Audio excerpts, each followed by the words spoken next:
Halo.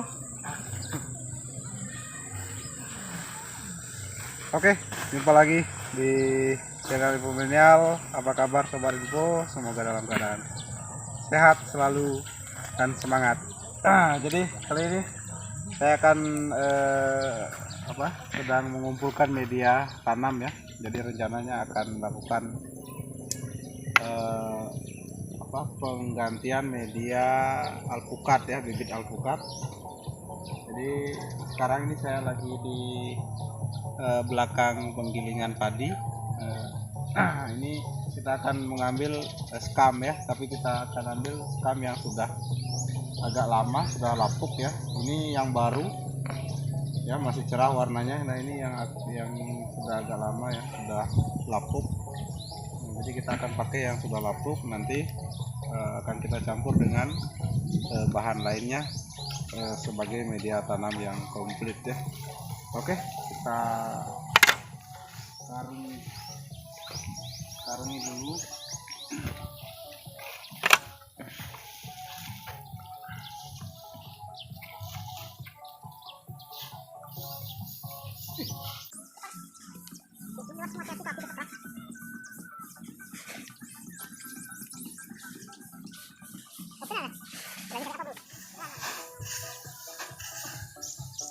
Jadi kalau skam lapuk kita gunakan sebagai media tanam, ini bisa langsung kita campur dengan bahan lainnya. Kalau skam mentah itu masih harus kita fermentasi. Kalau ini kan sudah lapuk, jadi dia tidak akan terurai lagi, tidak akan panas media itu ya, tidak akan mengalami proses penjamuran. Atau kalau menggunakan skam yang masih baru, itu harus dibakar terlebih dahulu supaya lebih bagus.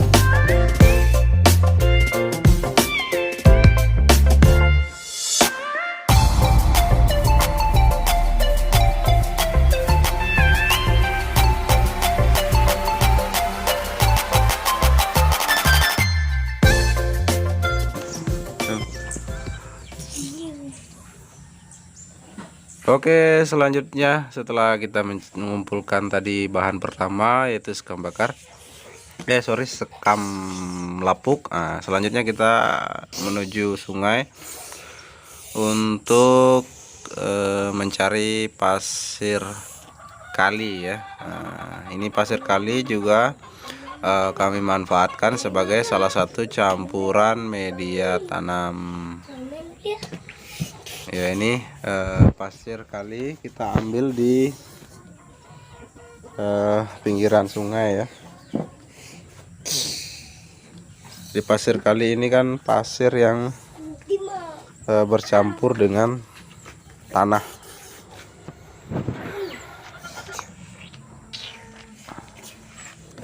Nah, selanjutnya media yang ketiga ini kita menggunakan kotoran hewan ya. Jadi ini kotoran kambing, kita ambil langsung di kandangnya.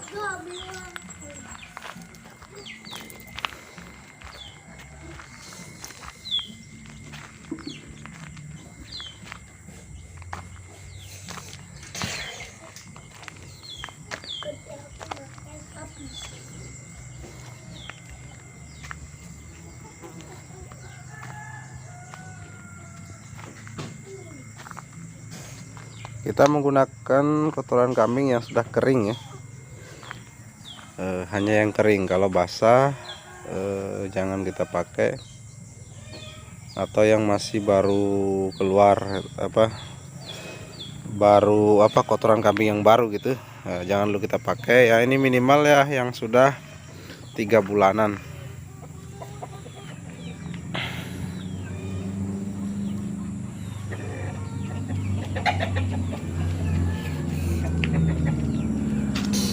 Nah, berikutnya ya sobat info.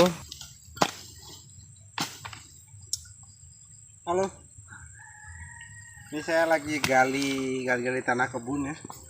Jadi tanah kebun ini rencana untuk campuran media tanam. Akan dicampur dengan kotoran hewan, kotoran kambing, skam dan pasir kali. Jadi ini kita bersihkan dulu. Ya. Ini bekas sampah rumput kemarin setelah pembabatan. Kita akan gali tanahnya. Nah, ini agak sedikit basah tanahnya karena masih musim hujan. Tapi tidak apa-apa lah, kita campur saja.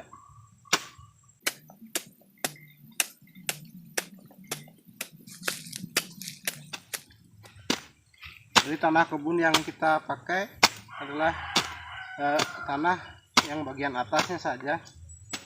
Nah, kira-kira sekitar 5 cm lah, 10 cm maksimal.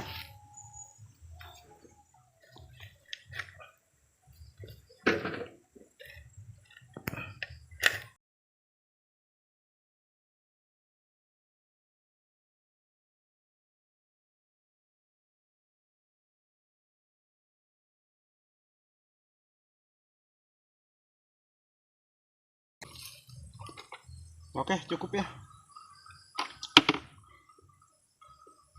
Kita akan kembali untuk proses pencampuran selanjutnya. Ayo, let's go. Oke. Jadi sekarang kita akan melakukan proses pencampuran media setelah semua bahan terkumpul. Jadi yang pertama itu adalah kotoran hewannya, itu satu bagian. Jadi takarannya kita menggunakan arko ya, ini arko merah. Kotoran hewannya satu bagian kita hampar dulu agar mempermudah proses pencampuran. Kemudian kita tumpahkan tanah ya, tanah humusnya, tanah kebunnya.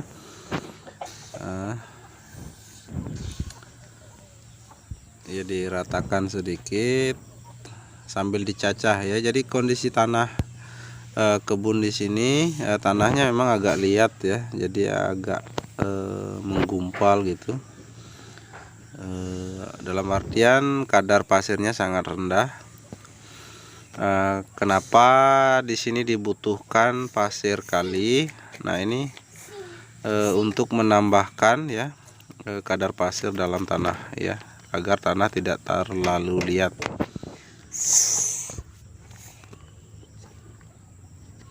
Ya, ini kita tambahkan sekitar 2 karung kecil.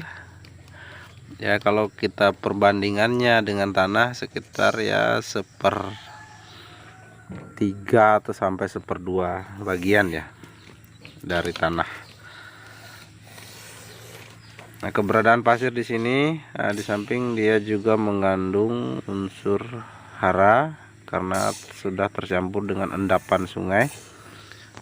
Yang kita maksudkan tujuan utamanya adalah sebagai peningkatan porositas tanah. Karena kondisi tanah di sini memang tanah liat yang kadar pasirnya sangat rendah.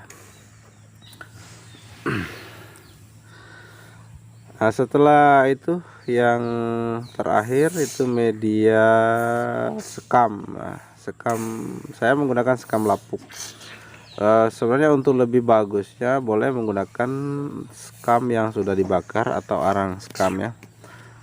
Tapi kita menggunakan sekam lapuk ya, sudah cukup lah. Tapi jangan gunakan sekam yang baru ya, sekam mentah yang masih baru, karena itu masih akan melalui proses fermentasi yang menyebabkan media biasanya cenderung berjamur. Untuk tanaman yang tidak terlalu tahan jamur biasanya akan malah mati. Oke, selanjutnya kita aduk rata semua bahan atau media yang sudah kita kumpulkan. Nah, ini kita pengadukan menggunakan skop ya, dibolak-balik sampai benar-benar tercampur secara merata.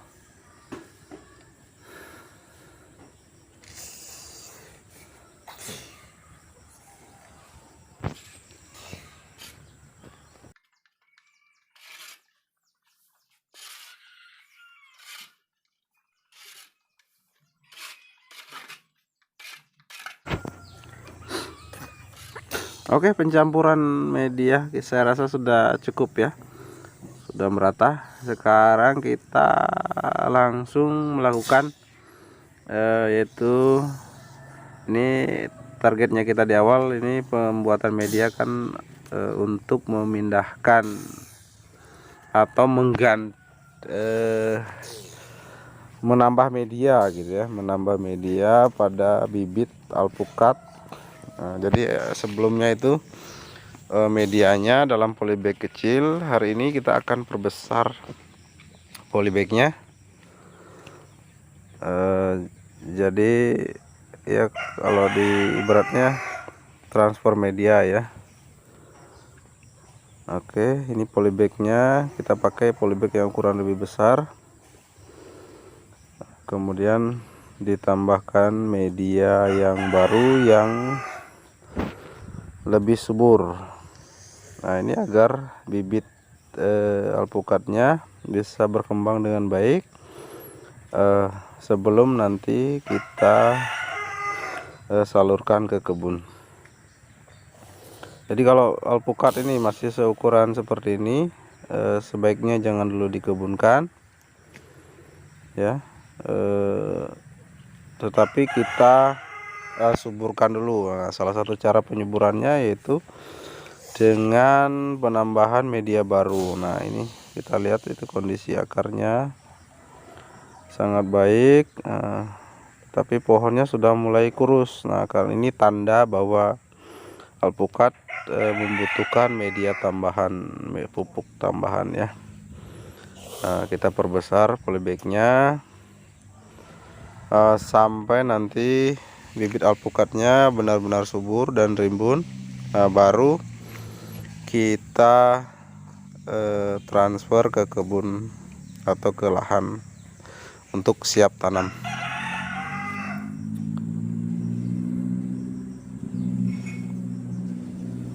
Nah, pengisian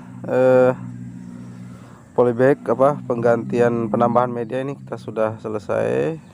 Jadi kita lakukan pengangkutan. Ini akan kita tempatkan di ruang terbuka ya. Jadi untuk bibit alpukat yang sudah seperti ini kita tempatkan saja di ruang terbuka agar penyinaran lebih maksimal ya, untuk persiapan adaptasinya di kebun nanti. Nah, kita kocor dengan air agar cukup cadangan airnya. Jadi penyiraman dilakukan semaksimal mungkin. Nah, ini untuk penyiraman bisa dilakukan pagi dan sore hari, 2 kali sehari kalau sedang panas kemarau ya. Kalau misalnya lagi hujan ya kita atur saja kelembabannya. Oke, medianya dipastikan sampai basah betul. Oke, terima kasih. Salam info. Terima kasih telah menonton Info Milenial. Jangan lupa subscribe, like, komen, dan share.